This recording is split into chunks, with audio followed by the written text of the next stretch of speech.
que vocês se conheceram? Eu assim, na verdade, eu já vi o Marcão, já conheci o Marcão, mas o Marcão, eu conheci ele, assim, a gente ficou mais amigo quando eu comecei a tomar aula com ele. Que ele era professor de guitarra. Que sorte que eu tive. Você foi professor dele? Mas assim, o Thiago já tocava guitarra, né? Então ele teve um dia que ele ele bateu lá na porta lá, tipo assim, porque o Marcão ele já tocava em outra banda, numa banda que chamava Last Joker. Era uma banda que a molecada se amarrava muito. Tinha o Miguel, que era um cara que tocava junto com ele na banda, e a gente sempre saía pra ver essa banda tocar, a gente ia viajar, o Marcão tocando. Era hardcore? Era hard rock, heavy metal, hard rock. Inclusive o vocal dessa banda, ele ganhou até aquele X Factor, que é uma competição muito importante, assim, né? O Christopher, né? Sim. Então a gente, exatamente, cheguei a gravar com essa banda, inclusive um vinil, né? Tem um vinilzão lá, o discão em casa. E nessa época foi a época que a gente se conheceu, né, Thiago? Esse lance do Marco, porque eu já tinha tido aulas com outros professores e tal, e eu sempre fui um cara meio vagabundo. Então, tipo... Nada. Não, mas assim, vagabundo, né? Porque assim, você fala de tomar aula, é um negócio muito chato, né? Porque, pô, vai lá, aí o cara... Então, assim, o Marco era um cara legal, porque ele já ia meio direto ao assunto. Não dava muita bronca, tinha passado. Não dava nenhuma bronca. Mas assim, é um cara que eu sempre tive uma admiração por ele, porque ele já era um cara que tocava muito naquela época, tô falando de 90, 91. Então ali eu já tinha uma admiração por ele e ele tinha um respeito por mim muito grande, né? Tanto é que eu que sugeri que ele entrar no Charlie Brown, na verdade, né? Que a gente começou a banda, eu conheci o Chorão, na verdade, primeira vez que eu vi o Chorão, eu tava com uns amigos no bairro do Gonzaga ali e tal, uma galerinha que ficava numa rua ali na JT, a gente tava trocando uma ideia e tal, e de repente parou um carro, assim, um carrão, tal, acho que era um Tempra, assim, um carrão da época, e daí desceu. Muito engraçado falar isso hoje, né? O Tempra, a galera nem sabe o que é, né? Mas parar esse carro hoje aqui, tu vai falar mó bosta esse carro, né? Pô, mó carroça, né? Hoje, né? Não, mas o Tempra na época era um puta carro. Aí ele desceu do carro, daquele jeitão dele, né? Que todo mundo já conhece e tal. Veio, e aí, galera, pá, não sei o quê. Ele já tinha essa atitude já. O jeitão de andar, aquele jeito que ficou conhecido depois, né? Aí eu conheci ele ali mesmo, meio, legal, tudo bem, não sei o quê. Aí até que eu tocava nessa banda, né, no Last Joker que o Thiago comentou, aí até que um dia me ligaram em casa convidando para tocar no Charlie Brown. Né, que era um projeto. O Charlie Brown estava começando ali, né, não tinha feito nem show, nem nada, não tinha nem música.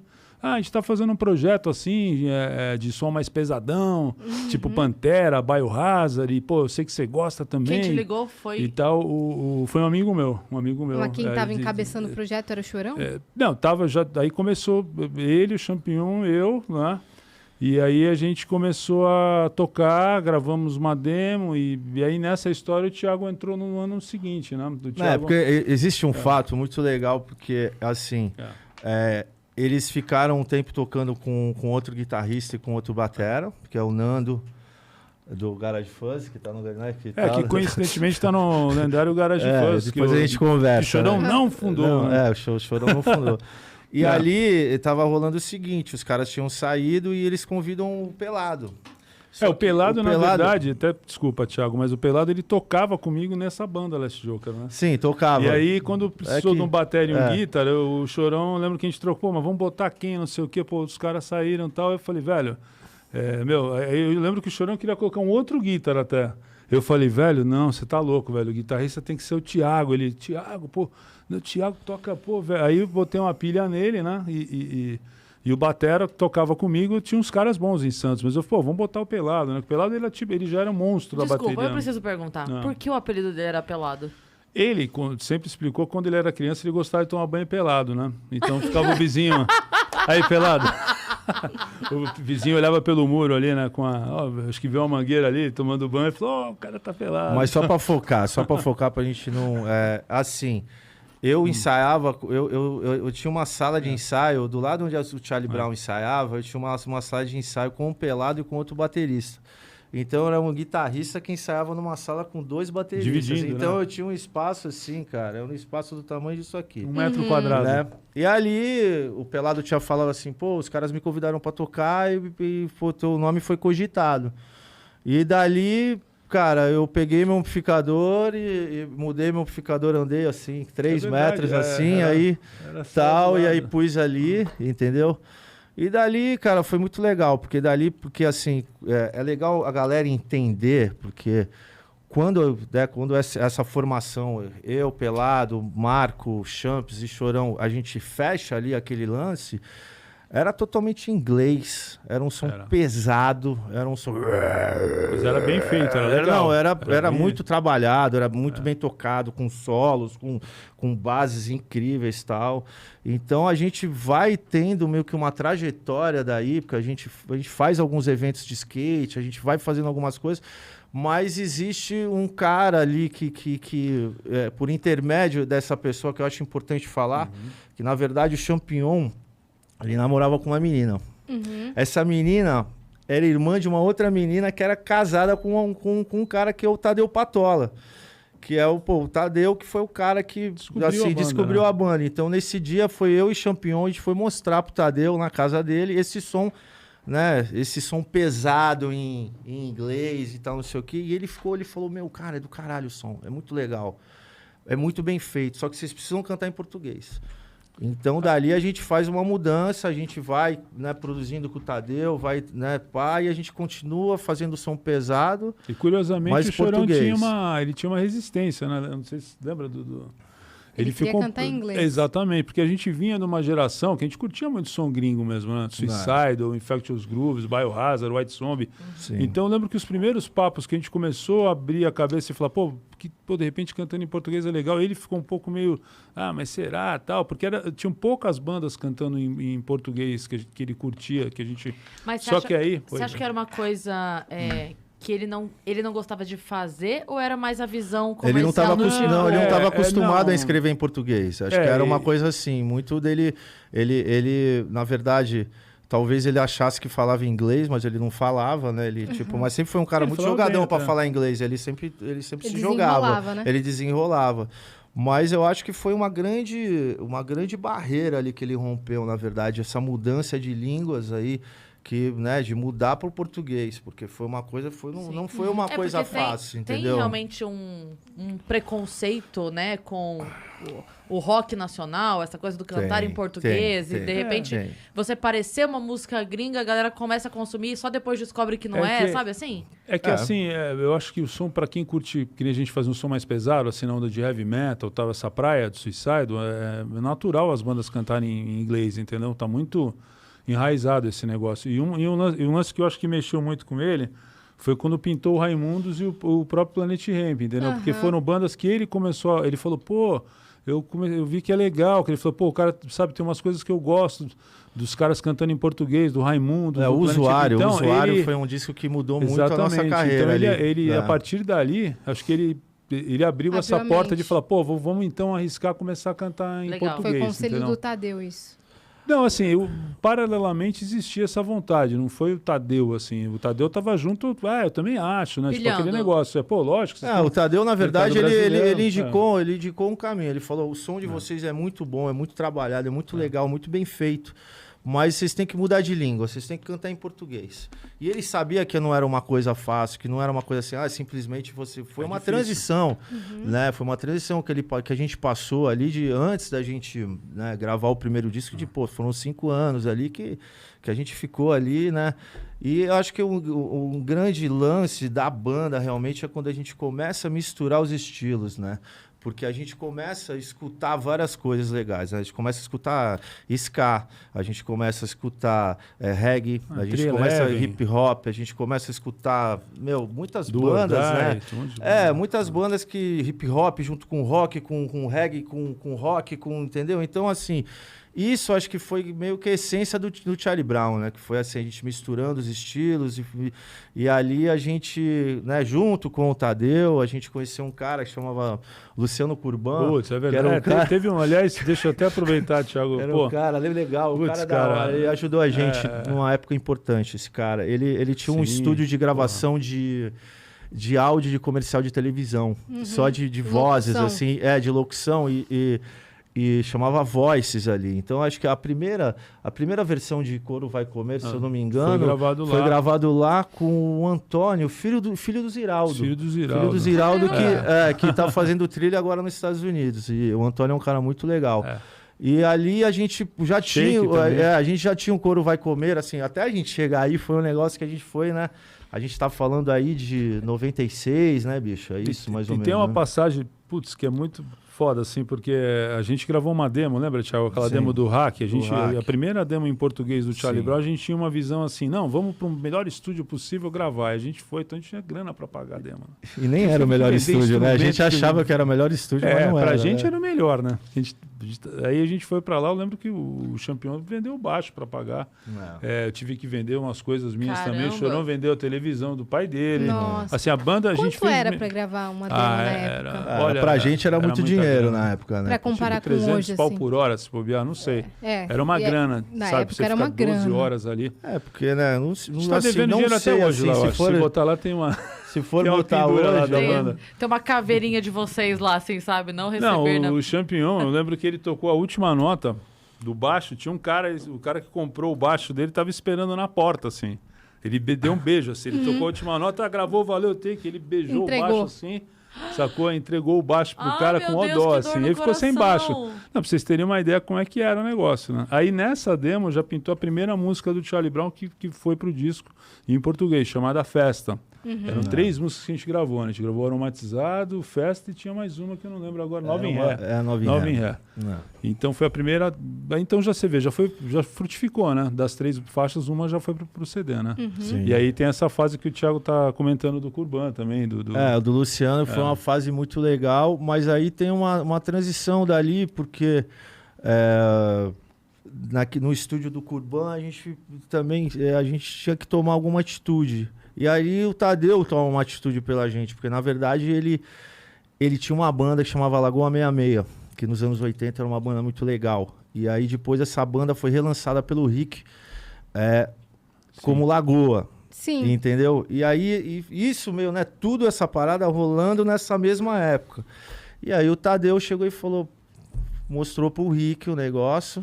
E aí a gente foi lá no Rick mostrar, tipo assim, a gente tinha um porta-estúdio de 4 canais. Só que a banda era em 5. Então, eu e o Marcão... eu e o Marcão, a gente punha a bateria num o Marcão tinha a mãe de programar as baterias muito loucas lá, que ele fazia uns negócios muito loucos. Então a gente botava uma bateria no canal, o baixo no outro, o vocal no outro, fudeu. Tem um canal pros 2 guitarristas. A gente reduzia as 2 guitarras para um canal só e abria em estéreo. A gente dava um jeito, a gente regravava de novo. A faixa da a gente pegava era uma guitarra do outro. Não, a gente pegava os 2 canais da guitarra e a gente dava o rec em outro canal e a gente pegava e abria essa guitarra e fazia como se ficava fosse... junto, né? Ficava junto. Era uma... Então, aí não assim, tinha mais como mexer, né? Então a gente ia gravar direitinho. Era uma gambiarra do caramba. Mas o que a gente queria, como a gente tava tendo muita ideia, porque teve uma época que da gente lá, né, Marcão, minha mãe, saudosa mamãe, ela era psicóloga. Ela tinha um consultório e aí ela não estava atendendo mais e ela jogou na nossa mão essa casinha que ela tinha e a gente ficou 1 ano nessa casinha compondo, gravando no Porta-Estúdio. Então, assim, voltando nessa história, quando o Tadeu vai chegar no Rick, a gente tem 35 músicas. Quase 40 músicas. Caraca. A gente tem. Então, dentre essas músicas, né, Marco, a gente tem ali, a gente tem músicas gravadas em Porta-Estúdio, a gente tem músicas gravadas em estúdio, a gente tem músicas gravadas que foram gravadas no Voices com o Curban. Então a gente chega lá e ele acha muito legal. Qual foi a reação dele? Assim? Foi legal, assim, porque eu lembro, isso aí, assim, a gente não tinha mais grana para pagar estúdio. A história desse gravadorzinho foi isso, assim, a banda quebrou, né? O cara teve que vender a TV, outro vendeu o baixo. Então, qual a solução para a gente não parar de produzir? Vamos comprar um gravadorzinho, né, tosco, mas aí seguiu. Aí quando a gente levou para o Rick, junto com o Tadeu, né? Ele fez a ponte. A princípio, o Tadeu ia produzir o disco sozinho e o Rick ia só assinar a direção artística. Quando o Rick... Direção artística. Quando o Rick escutou o repertório todo que foi gravado, né? Que a gente brincava... O apelido desse gravador era Alô Som Teste. Porque toda vez que eu ia ligar, eu ficava no microfone, Alô Som Teste. Aí o Chorão botou o apelido. Liga aí o Alô Som Teste aí, Marcão, não sei o quê. Isso era que ano? Isso aí, 95, 96. 96. O que o Rick comentou que ele estava num período assim que ele estava muito mal, né? Por causa do Mamonas. Exatamente. Ele estava bem perdidão, num momento bem difícil. Foi pesado. E aí eu lembro da gente levar esse gravadorzinho pro Rick escutar, inclusive. A audição foi feita com esse gravador. Porque esse gravador, na verdade, a gente não tinha como tirar desse gravador para pôr em outro lugar. Porque não tinha gravador não de tinha CD, como não CD, tinha. Entendeu? Então a gente a gente fez uma gâmbia ali para levar para ele. A gente levou. E aí rolou aquele momento mágico, né? Quando ele escutou, ele começou a ouvir as músicas, viu tudo que ela gosta, viu Proibida Pra Mim, ouviu, sei lá, todas ali. Aí ele virou pro Tadeu, assim, tá na minha memória até hoje. Ele virou e falou: Tadeu, é bom a parada, hein, meu? Vou ter que produzir contigo esse CD, cara.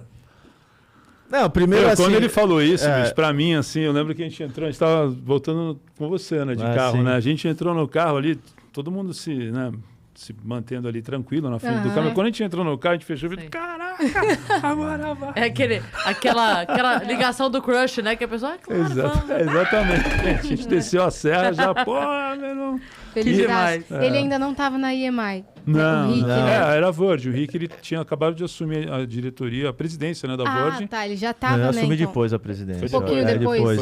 Ele indica vocês lá, que leva vocês pra lá. Exato. E nesse gravador, a gente produziu o primeiro álbum inteiro, praticamente, né, do Transpiração, e algumas músicas do segundo álbum, como Confisco, por exemplo, né, que é uma música autobiográfica também, que eu até vi a fita toda na época lá, que aconteceu, tal, com o Chorão, e acabou virando uma música, né? Mas isso aí, tal, que é a música que abre até o disco 2 da banda. Então foi um período muito proveitoso, assim, da banda. Show vocês não estavam fazendo ainda? Muito pouco. A gente tocava, a gente tinha uns lances de campeonato de skate que a gente tocava, a gente passava umas roubadas muito grandes, assim. Na época a gente chegava para tocar o Chorão, tinha umas amizades assim com a galera do skate, campeonato de skate que tocava bandas, mas assim, a gente ficava fritando a tarde inteira em carro, debaixo de sol, assim, sabe? Aí já abriu alguns shows carregar equipamento pra caramba. A gente abriu alguns shows também do Planet. Titãs, a gente abriu o Planet Ramp, o Angra, pela banda de heavy metal também. Sei. E a trajetória da gente antes do sucesso foi assim, uma trajetória de uma banda que passando dificuldades. Uma banda que, na verdade, estava tentando, a gente estava pairando em alguma coisa que, na verdade, não era nada. Porque não adianta você abrir um Planet Ramp e você não ter nada para dizer. A gente tinha coisa para dizer, mas a gente precisava estar num esquema legal. Acho que quando a gente chega no Rick, realmente... E ali onde ele toma, porque ele assim, ele tinha um apreço pelo Tadeu, ele gostou da gente. E ele falou: não, eu vou dar a estrutura para vocês, eu vou dar meu estúdio para fazer e tal. E aí, quando ele começa a escutar e quando ele toma atitude realmente, que ele, não, eu vou fazer com você, Tadeu, ali foi muito legal. Porque primeiro entra o lance da gente gravar as músicas. A gente grava em uma semana, acho que a gente grava 4 músicas, né? A gente grava Guilherme Anel, Coro Vai Comer. A gente grava 4 músicas, aí tudo que ela gosta. E acho que e aí... Vocês já tinham singles definidos? Músicas de trabalho definidas? Música definida, ele tinha as músicas que ele mais gostava. Então E na verdade, acho que ele também ele queria mostrar pra gravadora também. Ele queria chegar. Ele falou que ele não queria fazer um EP com vocês. Não dava pra fazer um EP. Tinha que ser um álbum. Ele queria gravar o full, né? O álbum inteiro. Porque senão ia ser um desperdício se... E ele também... Se desse muito certo ele soube... Um EP. Porque assim, ele tinha... Era o teste, né? Era um teste. Eles estavam testando o lance de fazer EP... E aí ele falou assim que ele não... Porque ele falou, se eu jogo os caras no EP e a moda EP não dá certo, vão dizer que são os caras que não... Mas também, de uma certa forma, eu acho que a gente tinha mais do que uma música só, sabe? Então, acho que isso contou bastante pra ele... Pra ele querer fazer uma parada legal. E tinha um lance também dele ter feito Mamonas e o Mamonas ter sido, né, aquele estouro, aquela coisa. E eu acho que ele viu na gente ali...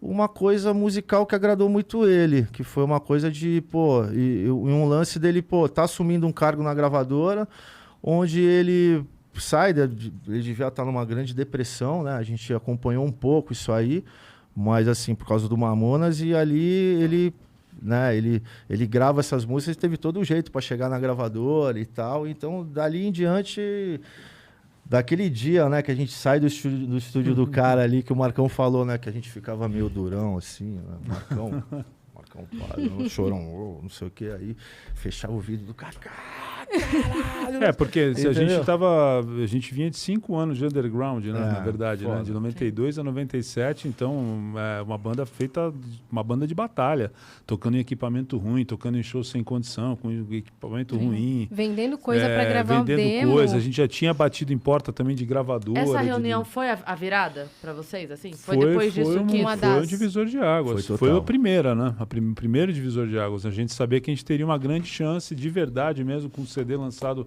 por uma gravadora de responsa na Virgin, né? Que é uma gravadora grande e tal, e a gente acreditou muito naquilo, né, cara? Porque tinha e eu acho que fez um bem pra banda esses 5 anos de underground, sabe? Sim. Muita gente me pergunta isso, mas como é que foi? Eu acho que as coisas não terem dado certo de cara foi importantíssimo, porque aí a gente conseguiu realmente refinar o nosso som, buscar os timbres, os arranjos, o que a gente realmente... O ponto que a gente chegou, porque o Charlie Brown... dá valor quando dá certo. Tem uma identidade, né, musical, né, que ficou conhecido como o som do Charlie Brown. Mas isso foi uma coisa que é legal, porque foi uma coisa que a gente desenvolveu isso a gente. A gente passou por essa transição. Exatamente. Quando a gente chega no Rick, como eu te falei, a gente já tem essas 35, 40 músicas, onde... assim, muita coisa do nosso repertório do primeiro disco e até do segundo, que nem o Marco falou, já estavam ali. Então, na verdade, a gente se sente... porque não adianta, simplesmente o cara pegar, não vou gravar, vou fazer tal, não sei o quê. Eu acho que foi o Rick, foi a galera da gravadora que pegou, a galera da gravadora acreditou na gente realmente, a galera das rádios, como a gente entra com Couro Vai Comer, o lance dos caras do Charlie Brown invadiram a cidade, aquilo lá vira um negócio que, todo mundo começa a tocar o negócio primeiro lugar, aí começa aí, a gente começa a virar as músicas, e as músicas continuam acontecendo. Então a gente consegue trabalhar, acho que 6 músicas desse primeiro disco. Foram 5, 6 E ali a gente, realmente a gente fala, e a gente começa a fazer show, né? A gente começa a fazer bastante show, né? Que até a gente não tinha esse lance muito da estrada, né? A estrada pra gente não existia, né, cara? É muito diferente você entrar num ônibus e sair fazer 3 shows do que você entrar no teu carro carregando o ampli e fazer um show, 6 horas da tarde, depois que tu ficou 4 horas ali esperando. Então, assim, a gente conseguiu entrar numa estrutura, fazer um negócio, bacana, a gente começou a tocar no Sul, a gente começou a tocar no Paraná, a gente foi pra Fortaleza, a gente foi pra Manaus, a gente começou a ver uma parada totalmente diferente. Também. Em rádio fazer muita rádio. Muita rádio, porque a gente... É o primeiro passo, assim, para divulgar o som, divulgar o álbum? Viajar pelas rádios? Eu acho importantíssimo. Muito. A gente conseguiu fazer um negócio que é muito difícil até para uma banda de rock, que é o crossover, né? De você conseguir fazer uma música tocar simultaneamente no Brasil inteiro. Zóio de Lula, por exemplo, que foi o primeiro single do segundo álbum, foi uma música que, quando foi lançada, ela ficou em primeiro lugar na frente de sertanejo, de pagode, tudo. Que pagode na época estava, né, estourado. E assim, foi a primeira banda de rock, depois de um longo tempo assim, que atingiu o primeiro lugar. Tocava em rádio de vários segmentos musicais. Né? Hoje, com a internet, mudou um pouco. Eu acho que a rádio continua sendo muito importante, né? Muito importante, mas a internet também tem uma força grande. Né?